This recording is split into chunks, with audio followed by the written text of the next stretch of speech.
Hi hello నమస్తే, నేను మీ కట్టా కార్తీ. మరికొన్ని గంటల్లో 2024 సంవత్సరానికి సెండ్ ఆఫ్ చెప్పబోతూ ఉన్నాం.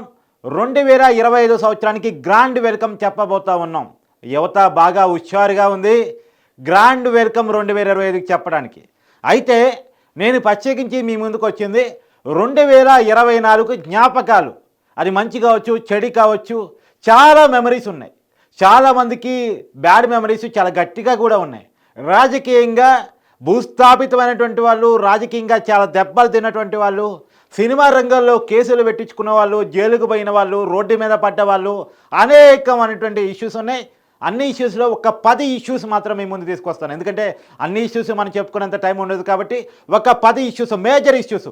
నిజానికి 2024 సంవత్సరం స్టార్ట్ కావడానికంటే కొన్ని రోజుల ముందు, అంటే 2023 డిసెంబర్లో చివరిలో, డిసెంబర్ 7వ తారీఖున తెలంగాణలో రేవంత్ రెడ్డి ప్రభుత్వం, కాంగ్రెస్ ప్రభుత్వం కొలుదిరింది. డిసెంబర్ 7వ తారీఖున ముఖ్యమంత్రిగా రేవంత్ రెడ్డి ప్రమాణ స్వీకారం చేశాడు. సో 2024కి రేవంత్ రెడ్డి ముఖ్యమంత్రి అయ్యి స్టార్టింగ్ అనేటువంటి సంవత్సరంగా చెప్పుకోవాలి. సార్ 2024లో జనవరి నుంచి మనం పరిణామాలకి గమనిస్తే 2024లో మనం చెప్పుకోవాల్సింది కేసీఆర్ హాస్పిటల్ పాల్గొవటం. నిజానికి తెలంగాణకి 10 సంవత్సరాల పాటు ముఖ్యమంత్రిగా ఉన్నటువంటి కల్వకుంట్ల చంద్రశేఖరరావు 2024 సంవత్సరం స్టార్ట్ అయిన తర్వాత హాస్పిటల్ పాలయ్యారు. యశోద ఆసుపత్రిలో జాయిన్ అయ్యారు. వాస్తవానికి ఆయన కింద పడిపోవటం, 20 ఇరిగిపోవడంతో ఆయనకి సర్జరీ అవసరమైంది. దానికోసం సోమాజిగూడ యశోదాలో జాయిన్ కావడం జరిగింది. ఆయనకి సర్జరీ చేయడం జరిగింది. నిజానికి కేసీఆర్ వ్యక్తిగత వైద్యుడు ఎంవి రావు కూడా అదే హాస్పిటల్లో జనరల్ ఫిజిషియన్గా ఉంటారు. ఆయన పర్యవేక్షణలోనే మొత్తం కూడా జరగటం జరిగింది. సో కేసీఆర్కి ఒక బ్యాడ్ ఎక్స్పీరియన్స్ తోటి 2024 స్టార్ట్ అయింది.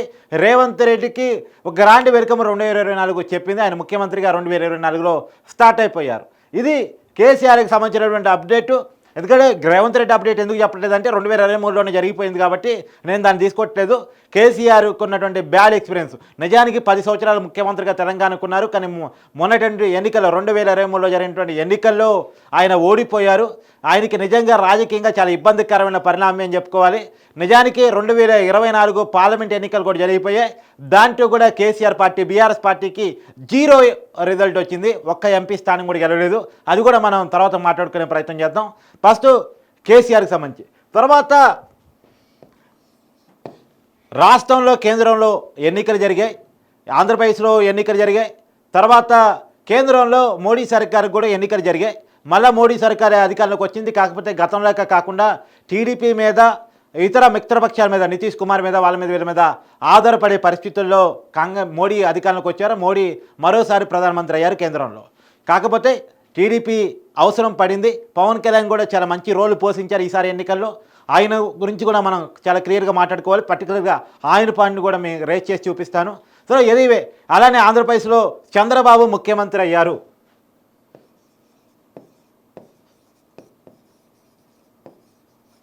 నిజానికి 2023లో చాలా చేదు అనుభవాలు ఎదుర్కొని జైలు జీవితాన్ని కూడా కలిపిన చంద్రబాబు 2024 ఆంధ్రప్రదేశ్లో జరిగిన సార్వత్రిక ఎన్నికల్లో బ్రహ్మాండమైన విజయం సాధించింది కూటమి.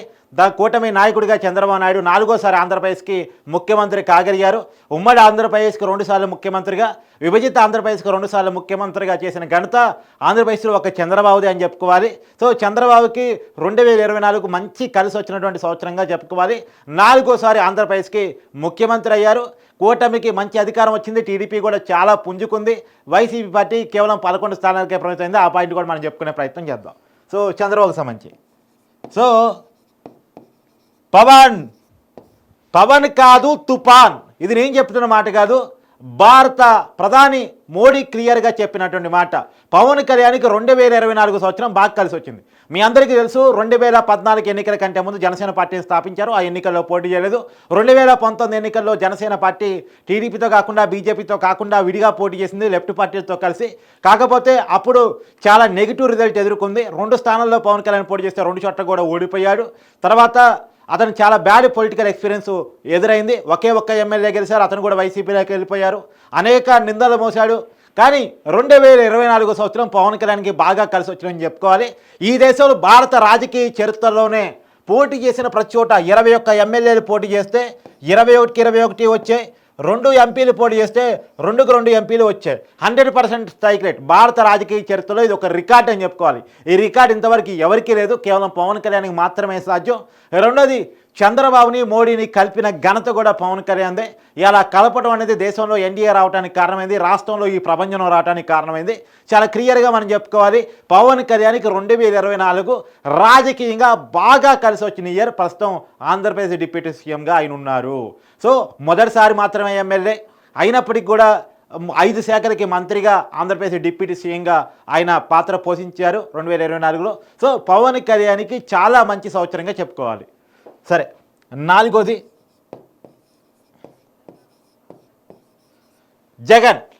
జగన్కి అత్యంత దారుణమైన సంవత్సరంగా చెప్పుకోవాలి.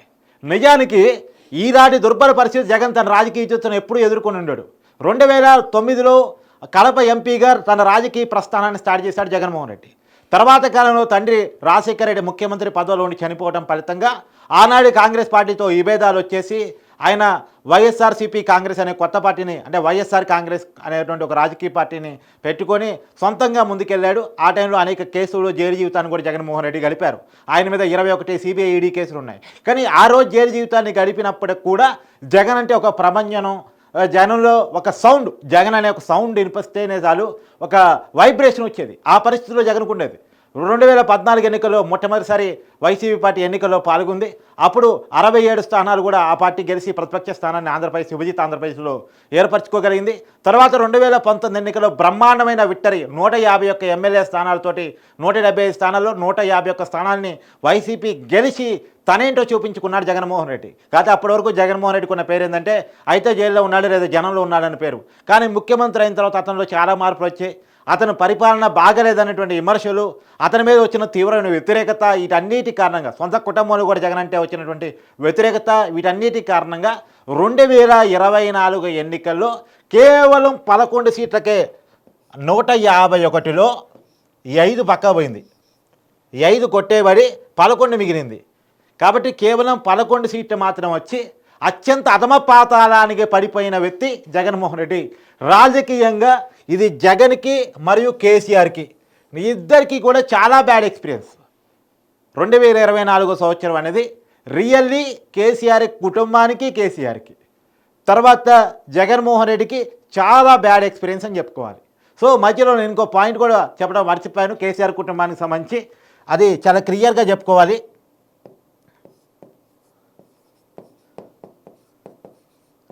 కవిత జైలు పాలైన ఢిల్లీ లిక్కర్ స్కామ్లో సిబిఐ ఈడీ కేసుల్లో ఆమె అరెస్ట్ అయ్యారు. మొట్టమొదటిగా ఆమెను ఈడీ అరెస్ట్ చేసింది, తర్వాత సిబిఐ కూడా ఆమెను అరెస్ట్ చేయడం జరిగింది. ఈ 2 కేసుల్లో కూడా తర్వాత ప్రస్తుతం ఆమె బెయిల్లో ఉన్నారు. కవిత ఎన్నడూ ఎదుర్కొన్నటువంటి ఒక జైలు జీవితాన్ని చూడాల్సి వచ్చింది. అందులోనూ దేశంలోనే అత్యంత ప్రతిష్టాత్మకమైనటువంటి తీహార్ జైల్లో ఆమె జైలు జీవితం గడిపారని చెప్పుకోవాలి. నిజానికి ఆమెకని వాళ్ళ కుటుంబానికి కానీ నిజానికి చేదనుభవం. 10 సంవత్సరాల పాటు తెలంగాణని వాళ్ళ చేతుల్లో పెట్టుకొని తామే రాజులు అనుకొని భావించినటువంటి ఆ కుటుంబం ఇవాళ జైలు జీవితం గడిపే పరిస్థితులకు 2024 సంవత్సరం పడింది. నిజానికి కేటీఆర్ కూడా అరెస్ట్ అవుతాడని అనుకున్నారు, కానీ 2024 సంవత్సరంలో కేటీఆర్ అరెస్ట్ కాలేదు. కానీ కవిత మాత్రం తీహార్ జైల్లో కొన్ని నెలల పాటు గడిపింది. కాబట్టి ఇది నిజానికి ఆ కుటుంబానికి చాలా చేదు అనుభవం. కేసీఆర్ హాస్పిటల్ పాలు కావటం, తర్వాత ఆ పార్టీ దారుణమైన ఓటములు చవిచూడటం, పార్లమెంట్ ఎన్నికల్లో అసలు ఒక్క స్థానం కూడా రాకపోవటం, కవిత జైలు పాలవటం, ఇవన్నీ కూడా నిజానికి చాలా చేదు అనుభవాలని చెప్పాలి. సరే, ఇక వచ్చేసరికి పార్లమెంట్ ఎలక్షన్ చూద్దాం. ఎంపీ ఎలక్షన్స్, ఎందుకంటే రాష్ట్రాల ఎలక్షన్స్ చెప్పుకున్నాం. ఇక్కడ రేవంత్ రెడ్డి 2024కి స్టార్టింగ్లోనే అప్పటికే 2023 డిసెంబర్లోనే సీఎం అయి కూర్చున్నాడు. తర్వాత 2024 ఆంధ్రప్రదేశ్లో జరిగిన ఎన్నికల్లో చంద్రబాబు సీఎం అయ్యాడు, జగన్ పడిపోయాడు. తర్వాత పార్లమెంట్ ఎలక్షన్స్ కూడా ఏపీ ఎన్నికలతో పాటే అవి వచ్చాయి. ఇందాక చెప్పాను, మోడీ 3సారి ప్రధాని కాగలిగారు. ఆయన కాకపోతే టీడీపీ, నితీష్ కుమార్ ఎంపీల ఆధారంగా ఎన్డీఏ అలా ఏర్పడింది. తర్వాత ఏదేవే ఇక్కడికి వచ్చేసరికి ఆ వైసీపీ ఎంపీల బాగా తగ్గిపోయాయి.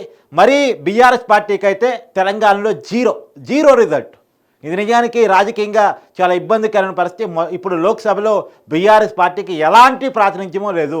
రాబోయే కాలంలో ఆ రాజ్యసభలో కూడా ఉంటుందా లేదా అన్న ఒక డౌట్ కొనసాగుతూ ఉంది. ఇప్పటికైతే ఉంది, కానీ సో లోక్సభలో బీఆర్ఎస్ పార్టీకి ఎలాంటి ప్రాతినిధ్యమో లేదు.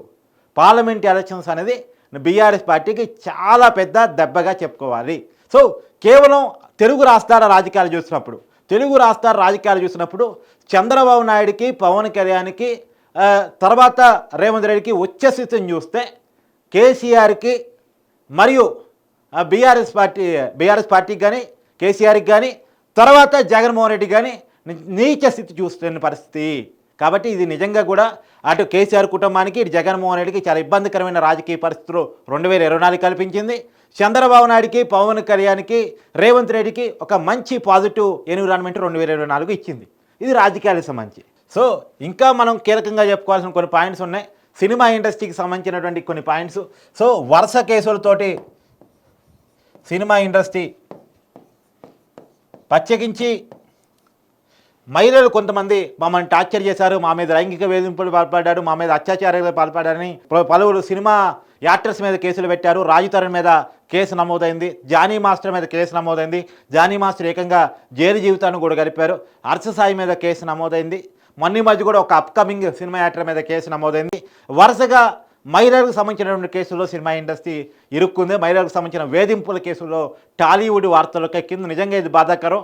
నిజానికి రాజ్ తరుణ్ లావణ్య ఎపిసోడ్ అనేది ఈ సంవత్సరం జరిగిన ఒక బిగ్ టాపిక్ అని చెప్పాలి. నిజానికి ఆ టాపిక్లో హైలైట్ అయ్యి శేఖర్ భాష అనే వ్యక్తి బిగ్ బాస్ హౌస్కి కూడా వెళ్ళాడు అంటే ఎంతగా ఆ చర్చ 2024లో కొనసాగింది అనేది ఇక ప్రత్యేకించి చెప్పుకోవాల్సిన లేదు. ఇప్పటికీ జానీ మాస్టర్ ఇష్యూ చర్చ నడుస్తూనే ఉంది. జానీ మాస్టర్ని అక్రమంగా కుట్రపూరితంగా కేసు పెట్టి జైల్లో పెట్టారని కొంతమంది, మరి మహిళలను వేధింపు చేసినప్పుడు చట్టం తన పని తాను చేసుకుపోతుంది కదా అని మరికొంతమంది ఇప్పటికే వాదిస్తూ ఉంటారు. జానీ మాస్టర్ జైలు జీవితాన్ని కూడా గడపాల్సి వచ్చింది. రాజ్ తరుణ్ కేసులు ఇప్పటికీ కోర్టులో ఉన్నాయి, నడుస్తూ ఉన్నాయి. సో అరెస్ట్ అయ్యే కేసులు కూడా కోర్టులో ఉన్నాయి, నడుస్తూ ఉన్నాయి. సో ఏది ఏమైనా ఇవన్నీ కూడా మన కళ్ళ ముందు నడిచినటువంటి కేసులు అని ప్రత్యేకించి ఇంకా చెప్పుకోవాల్సింది మొన్న ఈ మధ్యన వెరీ రీసెంట్గా జరిగినటువంటి అల్లు అర్జున్ అరెస్ట్.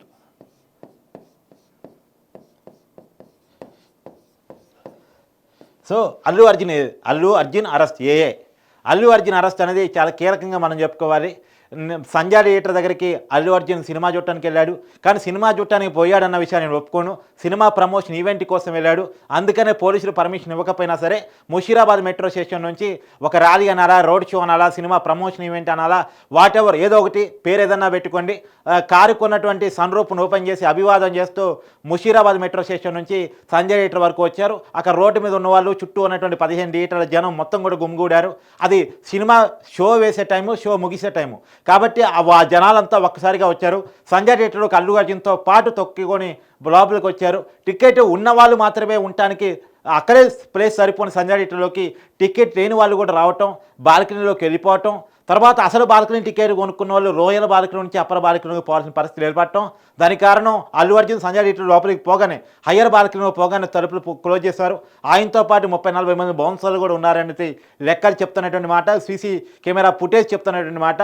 సో మొత్తానికి అక్కడ ఒక ఘర్షణ పూరిత వాతావరణం, తర్వాత బౌన్సర్లు అక్కడ జనాన్ని నెత్తివేయటంలో తొక్కిసలాట జరగటంలో రేవతి అని ఒక మహిళ కళ్ళు తిరిగి అక్కడ పడిపోవటం, ఆమె తొక్కిసలాటలో ఆమె చనిపోవటం, తర్వాత ఆమె కుమారుడు 10 ఏళ్ల బాలుడు ఇప్పటికీ హాస్పిటల్లోనే ఉన్నారు. అతను వైద్య చికిత్స పొందుతూ ఉన్నాడు. వెంటిలేటర్ మీద చాలా కాలం గడిపారు. ఈ మధ్యనే వెంటిలేటర్ నుంచి బయటకు వచ్చారని చెప్పేసి డాక్టర్లు చెప్తూ ఉన్నారు. ఇంకా అతని ఆరోగ్య పరిస్థితి గురించి క్లియర్గా మనకు తెలియదు, కానీ చాలా శ్రీతేజ్ అతని పేరు, చాలా ఇబ్బందికరమైనటువంటి ఆరోగ్య పరిస్థితిని ఆ అబ్బాయి ఎదుర్కొన్నాడు.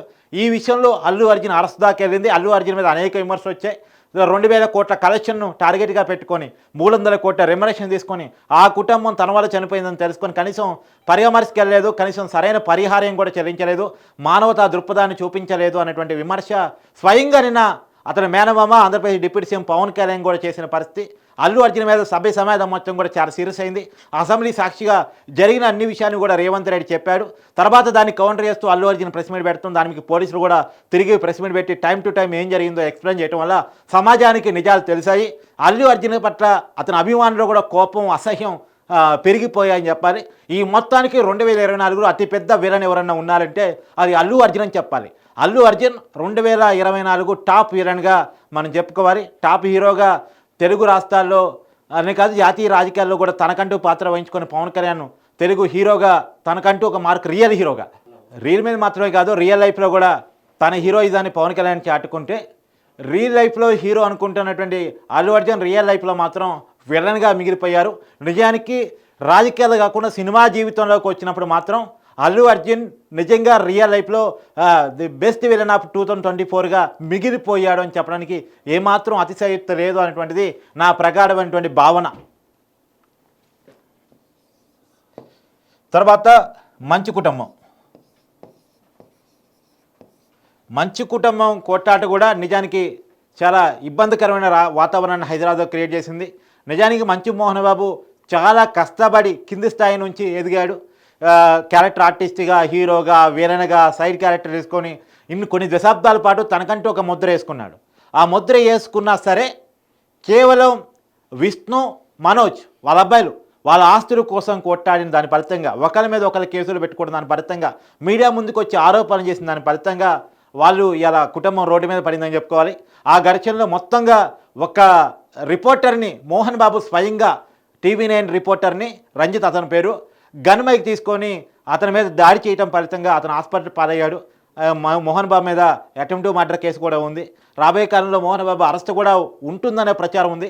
ఇప్పుడు సినిమా ఇండస్ట్రీ రాజీ పడింది కాబట్టి మరి ఆగిపోతుందా లేదా అనేటువంటిది చూడాలి. కానీ మొత్తంగా అయితే ఖచ్చితంగా మోహన్ బాబుకి ఒక బ్యాడ్ ఇయర్ ఇది. మంచి కుటుంబానికే, ఒక్క మోహన్ బాబుకి కాదు, మొత్తం మంచి కుటుంబానికి ఇది ఒక బ్యాడ్ ఇయర్గా చెప్పుకోవాలి. ఇన్నాళ్ళ పాటు పెద్దరికంగా ఇండస్ట్రీలో ఉన్నటువంటి ఈ కుటుంబం ఒక బ్యాడ్ ఎక్స్పీరియన్స్ని 2024లో మూట కట్టుకుంటే మీడియాలో చర్చల్లోకి వచ్చినటువంటి కుటుంబంగా మంచి మోహన్ బాబు కుటుంబం మిగిలిపోయింది.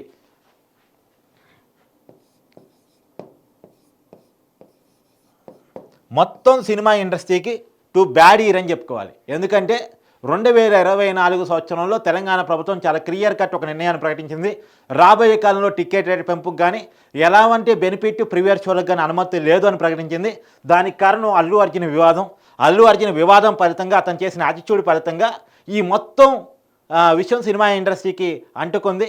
సినిమా ఇండస్ట్రీ పెద్దలు తెలంగాణ ముఖ్యమంత్రి రేవంత్ రెడ్డిని కలిసి రిక్వెస్ట్ చేసుకునే ప్రయత్నం చేసినప్పటికీ కూడా తిరిగి వాళ్ళకే క్రాస్ పీకి మరీ వెనక పంపించారు. కాబట్టి ఖచ్చితంగా ఇది సినిమా ఇండస్ట్రీకి ఒక బ్యాడ్ ఇయర్గా చెప్పుకోవాలి.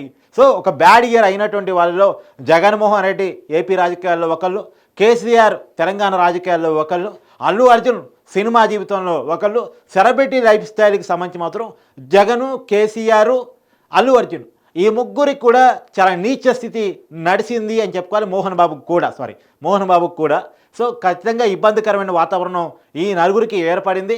సినిమా ఇండస్ట్రీకి కూడా అల్లు అర్జున్ ఎఫెక్ట్ తగిలింది. ఇండస్ట్రీ కూడా చాలా ఇబ్బందులు ఎదుర్కొంది. వరుస కేసులు, వివాదాలు, అల్లు అర్జున్ అరెస్టు పరిణామాలు, ఒక్కరోజు జైలు అల్లు అర్జున్ ఉండాల్సి రావటం. నిజంగా ఇందాక చెప్పడం మర్చిపోయి అల్లు అర్జున్ గురించి చెప్పడంలో ఆయన ఒక్కరోజు జైలు జీవితాన్ని గడిపారు, ఒక రాత్రి జైలు జీవితాన్ని గడిపారు. సో జీవితంలో తన జైలుకి వెళ్తానని చెప్పేసి ఎప్పుడూ అల్లు అర్జున్ భావించి ఉండరు, ఆ కుటుంబం భావించి ఉండదు. ఇండస్ట్రీలో ఆ కుటుంబానికి చాలా మంచి పేరు ఉంది. అల్లు రామలింగయ్య గారు వేసిన పునాది, అల్లు అరవింద్ గారు ఒక సంస్థానం, సామ్రాజ్యాన్ని నిర్మించారు. అలాంటిది ఆ సామ్రాజ్యంలో పెరిగి పెద్దవాడైనటువంటి అల్లు అర్జున్ జైలు జీవితాన్ని గడపాల్సినటువంటి పరిస్థితి ఉంది. పుట్టుకతో గోల్డెన్ స్పూన్ ఆయన జైలు జీవితాన్ని గడపాల్సి వచ్చింది. మొత్తంగా ఒక టాప్ 10 తీసుకుంటే మాత్రం సినిమా ఇండస్ట్రీకి సంబంధించి, పొలిటికల్ ఇండస్ట్రీకి సంబంధించి చూసినప్పుడు మాత్రం చాలా ఇబ్బందికరమైనటువంటి వాతావరణం ఏర్పడే. రాష్ట్రాలకు సంబంధించి వచ్చినప్పుడు చిన్నపాటి భూకంపం తెలంగాణ, ఆంధ్ర ప్రాంతంలో వచ్చింది. చిన్నపాటిదే. తర్వాత విజయవాడలో వరదలు వచ్చాయి. దానివల్ల ప్రజలు చాలా ఇబ్బంది పడ్డారు. కానీ ఎనివే ఆ వరద నుంచి కోలుకోవడం జరిగింది. ప్రభుత్వాలు సరిగా స్పందించాయి, త్వరితగతిని కూడా స్పందించాయి, బాగా యాక్టింగ్ చేశాయి, చాలా ప్రజలను ఆదుకోవడంలో సఫలీకృతులయ్యాయి. ఖమ్మం జిల్లాలో, తెలంగాణలో కూడా వరదలు వచ్చాయి. ఎట్ ఎ టైం అంటే కృష్ణా జిల్లాకి, ఖమ్మం జిల్లాకి ఆ రెండు పక్కపక్కనే ఉంటే తెలంగాణ ఆంధ్ర బోర్డర్స్ అవి. అక్కడ బుడమేరు వాగు ఫలితంగా వరద రావడం జరిగింది. తెలంగాణలో కూడా కొన్ని ప్రాంతాలు ఇబ్బంది పడ్డాయి. ప్రత్యేకించి ఖమ్మం పట్టణంలో కొన్ని ప్రాంతాలు ఇబ్బంది పడ్డాయి. అలానే విజయవాడ ప్రాంతంలో కొన్ని ప్రాంతాలు ఇబ్బంది పడ్డాయి. ఇబ్బంది పడ్డప్పుడు కూడా దాన్ని తేరుకోవడం అయితే జరిగింది. కానీ చాలా ఆస్తి నష్టాన్ని పెద్ద ఎత్తున మూటగట్టుకోవడం జరిగింది. ఆ టైంలో అనేక మంది సినిమా ఇండస్ట్రీకి సంబంధించినటువంటి వాళ్ళు కానీ, రాజకీయాలకు సంబంధించిన వాళ్ళు కానీ తమ దాతృత్వాన్ని చూపించుకున్నారు. కానీ అక్కడ కూడా చాలా విమర్శలు ఉన్నాయి. స్పందించాల్సినంత స్పందించలేదు అనేటువంటి విమర్శలు కూడా ఉన్నాయి. సో ఎనివే ఈ తెలుగు రాష్ట్రాలకు సంబంధించి మొత్తంగా ఈ 2024 సంవత్సరం అన్నప్పుడు ఒకటి పాజిటివ్ ఇయర్ అని చెప్పుకోవాలి. ఎందుకంటే కొత్త ప్రభుత్వాలు ఏర్పడ్డాయి. సో ఒక పాజిటివ్ న్యూస్, అమరావతి రాజధానిగా ఆంధ్రప్రదేశ్కి నిర్మించబడిపోతూ ఉంది. కొత్త హంగులతో రేవంత్ రెడ్డి సర్కార్ ఇక్కడికి ముందుకు పోతూ ఉంది. రుణమాఫీ కూడా దాదాపు చేశామని చెప్తా ఉన్నారు. ఒక పాజిటివ్ సంకేతం. ధాన్యం కొనుగోలు కూడా 500 రూపాయల బోనస్ ఇస్తున్నామని చెప్తున్నారు. కాకపోతే ఒకటంటారు, రేవంత్ రెడ్డి 1 ఇయర్లోనే కేసీఆర్ 7 ఏళ్లలో తెచ్చుకున్న నెగిటివిటీని తెచ్చుకున్నారు అనేటువంటి ఒక విమర్శ కూడా రేవంత్ రెడ్డి ప్రభుత్వం మీద ఉంది. కూటమి ప్రభుత్వాన్ని మాత్రం 6 నెలలు గడిచాయి. చూడాలి రాబోయే కాలంలో కూటమి పరిపాలన మీద ఎలాంటి విమర్శలు వస్తాయి, ఎలాంటి పాజిటివ్నెస్ వస్తాయి అనేటువంటిది ఇప్పుడే చెప్పలేం కాబట్టి ఇంకొంత సమయం వెయిట్ చూడాల్సిన పరిస్థితే కనపడుతూ ఉంది. ఇది నేను ప్రధానంగా తెలుగు రాష్ట్రాన్ని మాత్రమే రౌండప్ చేశాను. దేశ రాజకీయాల్లో కూడా ఒక చేదనుభవాలు ఉన్నాయి. రతన్ టాటా దిగ్గజ వ్యాపారవేత్త, భారతదేశానికే కాదు ప్రపంచానికే ఆదర్శమైనటువంటి వ్యాపారవేత్త ఆయన ఈ మధ్య మన మధ్య లేరు. ఆయన చనిపోవడం జరిగింది. అనారోగ్య సమస్యలతోటి ఎదురిచ్చి ఆయన చనిపోవడం జరిగింది. తర్వాత మాజీ ప్రధాని డాక్టర్ మన్మోహన్ సింగ్ నిజాయితీకి నిరుటర్థం, సంస్కరణ రీత్యా ఆయనకి చాలా మంచి పేరు ఉంది. కతే ఆ సంస్కరణ అనే విషయాన్ని నేను ఒప్పుకొని అవి మంచివి కాదు అనేటువంటిది నా ఉద్దేశం. లిబరలైజేషన్, ప్రైవేటైజేషన్, గ్లోబలైజేషన్ ఎప్పటికీ ఈ దేశానికి మంచిది కాదు అనేటువంటిది నా ప్రగాఢమైనటువంటి, నా వ్యక్తిగతమైనటువంటి భావన. సరే ఎనీవే, కానీ చనిపోయినటువంటి వ్యక్తి అత్యంత నిజాయితీపరుడు, సమాజానికి విలువలు నేర్పినటువంటి వ్యక్తి డాక్టర్ మన్మోహన్ సింగ్. ఆయన ఇవాళ మన మధ్య లేరు. ఈ రెండు కూడా బాధాకరమైనటువంటి సంఘటనలు దేశవ్యాప్తంగా చూసినప్పుడు.